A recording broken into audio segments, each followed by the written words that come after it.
Hello and welcome to the Rogers Brief. I'm Adam Rogers. Thank you for watching and thank you for listening if you're catching this on Apple or Spotify podcast. Today I want to talk to you about an issue that has been coming up really since the immediate aftermath of the tragic shootings of April 18th and 19th, 2020. And it's a question of the potential connection between the shooter Gabriel Wortman and the police. And it's a question. Well, it was raised this week for me on Twitter, and by the way, if you're interested, you can follow me on Twitter. It's at AdamRogersNS, and I also have a Facebook page, the Rogers Brief, there where you can catch some updates and links to all of these podcasts, videos, and blog pieces. Anyway, the question was whether Wortman had any kind of a connection as potentially a confidential informant or perhaps even as an agent of the police. And the police have denied this. They've denied it a few times since over the last year and a half, but it hasn't stopped reasonable people from asking reasonable questions. And there's been some emerging facts that have prompted these questions. One of the earlier revelations that came up in the aftermath was that Wortman had a history of cross-border smuggling of both guns and drugs over many years, and the suggestion being that this kind of activity wouldn't take place without some either knowledge and probably acceptance by organized crime syndicates or units. Another thing was that the individual that made the RCMP decals for Wortman, Peter Griffin, was somebody we were told was cooperative with the police in the investigation, but he was somebody that had ties with Mexican drug cartels, as alleged, and it was also alleged that during the shooting itself, while it was still going on and the gunman was at large, that Mr. Griffin was evacuated from his home before the police actually went in to rescue 4 children who were hiding in a basement in Portapic, the Macaulay home. In addition, there was an article that came out in Maclean's magazine saying that, confirming that Wortman had withdrawn large amounts of cash, hundreds of thousands of dollars, on March 30th of 2020. And the manner of this withdrawal was done from a Brinks location, not from a bank, had many of the hallmarks of an undercover operation. Another point that was raised was that the RCMP in the early hours called in other RCMP units rather than calling in municipal forces who were closer by, and leading to the suggestion that perhaps the RCMP was looking to contain something. And in particular, the fact that they called in the RCMP from New Brunswick was raised as a question because the RCMP in New Brunswick apparently have operational control over outlaw biker investigations and that sort of organized crime activity. And then we also have heard since then, in the months following the tragedy, that there were police reports over the years for Wortman that were either dealing with domestic violence complaints, gun complaints, and people that made those complaints seemed to think that the RCMP didn't take them seriously enough at the time. So that leads to the question of whether Wortman was a confidential informant for the police or perhaps a police agent. Now, I've had some experience with dealing with confidential informant issues in court, both as a federal crown dealing with drug matters and then as defense counsel. And it usually comes up in those kind of cases, in drug cases. And confidential informants can be used to justify search warrants. They can give information, and if the information is compelling, if it's from a credible source that's been used on other occasions typically, and then if it's corroborated in some way by police investigation, that information can be relied upon to get a search warrant approved by a judge, justice of the peace, and then that can lead to a search, can lead to arrest, and so on. Now, of course, many people would, people that are accused would love to know who the informer was, but there is such thing as informer privilege, which means that it is impermissible, not allowed to disclose the name or identity in public or in court of a confidential informant, or any information that may lead to a person being able to identify them. And that is a very strict rule. The Supreme Court of Canada, in fact, says that it is a near absolute privilege, and that not only does it apply while a person is alive, it even applies after they are dead. And the reason why the privilege is so strong, there's two reasons. One is it protects the informer from potential retaliation, violent retaliation. Informers, their friends, their family members. It also promotes the giving of assistance by demonstrating to the public that that kind of privilege is respected. So a person that is going to become a confidential informant can have that confidence that their identity is not going to be revealed. The only exception to that privilege is in a case where an accused's innocence is at stake and there is no other means for proving their innocence other than having the identity of the confidential informant revealed and allowing that evidence to come forth. Now, that is something that happens very rarely. That's the only way to show somebody's innocence, or that. And the practical reality of it is when that situation arises and the privilege is determined to be,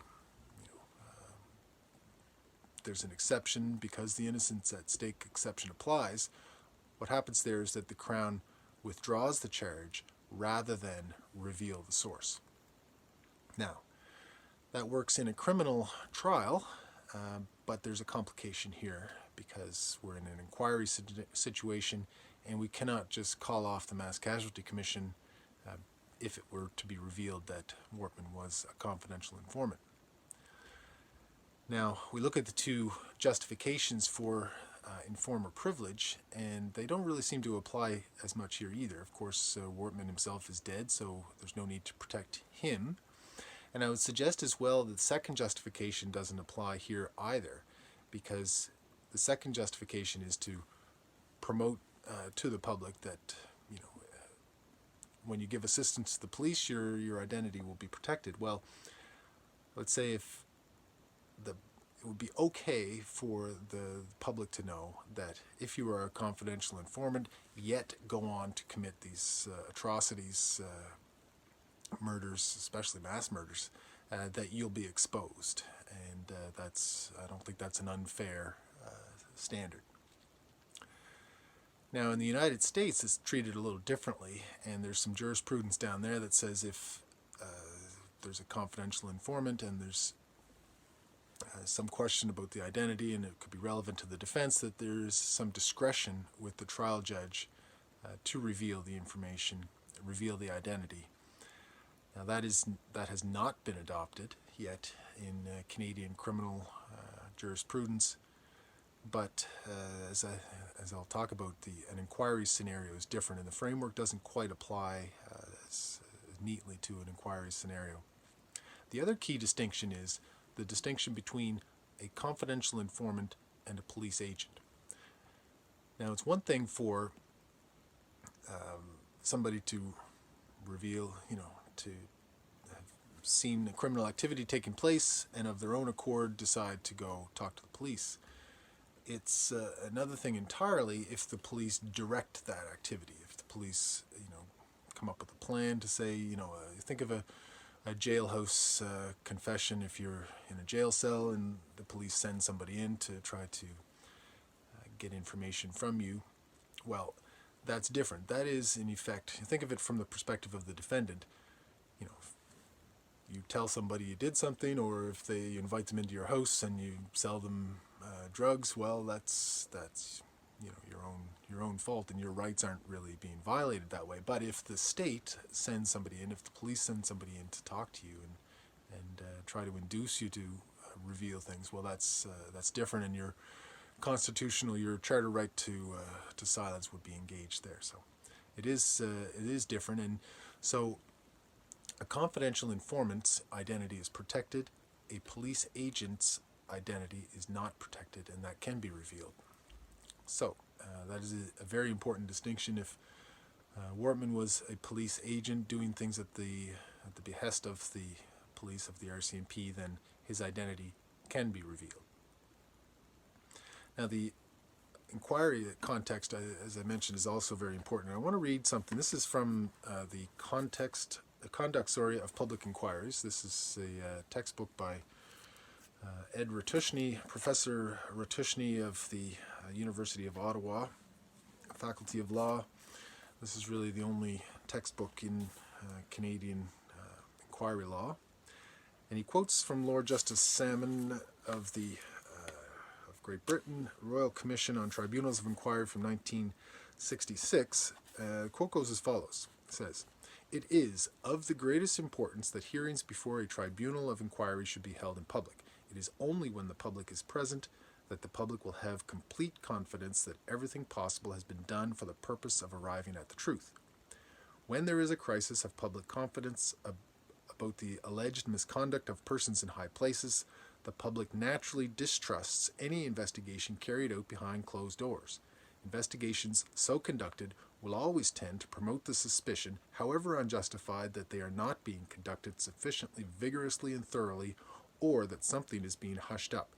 Publicity enables the public to see for itself how the investigation is being carried out and accordingly dispels suspicion. Unless these inquiries are held in public, they are unlikely to achieve their main purpose, namely that of restoring the confidence of the public in the integrity of our public life. And without this confidence, no democracy can long survive." Well, that says a lot there. Now, the other thing I'll note is in the textbook, it talks a little bit about privilege and these informer privileges and secrecy. But there's a very small section on police informer, and it really just reiterates what the Supreme Court has said generally about criminal trials, which is that informer privilege is near absolute and would not be at the discretion of a trial judge. But I think the context is very significant, in an inquiry that would be treated differently. So there's two options that I see. One would be a publication ban or a partial publication ban, and another would be in-camera hearings. Publication bans are usually used for, keeping free from the public eye names of young people, victims of sexual abuse. It can be used to preserve the right to a fair trial for some witnesses at an inquiry, or for potentially sensitive financial information. That wouldn't really be appropriate here, I don't think. But the other option, in-camera hearings, this has been done in Canada for national security reasons in the Air India inquiry and in the Mahar Arar inquiry. In the Arar inquiry in particular, Justice Commissioner O'Connor, some of the information the government said had national security implications, and so he held in-camera hearings dealing with that, and then would issue partial summaries afterwards. And when that happened, it took a lot of time. Justice O'Connor wasn't pleased with it. He said the federal government overclaimed on national security issues, and that it was a real struggle. And now we've seen similar issues here, not in the inquiry itself because it hasn't started yet, but in the process dealing with the search warrant documents, how the RCMP has overclaimed privilege in those hearings that have taken place, and it promotes public suspicion and cynicism, really, just by doing so. So my thought is that we can expect that same kind of approach during the Mass Casualty Commission hearings. However, given all I've said, my research would suggest that if Wortman was indeed an informant or a police agent, if he had any kind of connection to the police, we must be told. We have the right to know, and if he's not, then those facts that I opened this video with, talking about his past, his connections, those things, those emerging facts that are breeding suspicion. The public needs an explanation for those that is compelling and that shows us, okay, that meant something else, or that there is another explanation that is reasonable, so that we can have complete confidence in the outcome of the Mass Casualty Commission hearings. So that's how I think this will unfold during the hearings. If indeed Wortman had any connection to the police, that should come out during the hearings. We should find out as members of the public, and that will be very interesting to see unfold. And we should find out in the very earliest days of the Mass Casualty Commission hearings as well, because we're going to be dealing with what happened. And of course, if Wortman was connected to the police in any way, that will have great bearing on what happened. So tune in for that. Thanks for the suggestion of the topic. I hope you found it interesting. This could be really explosive testimony if it actually materializes in that manner, and so we'll see what happens. I'm going to come back in another video in the next few days, I would expect, and hopefully we'll see you then. So thanks for watching, and take care.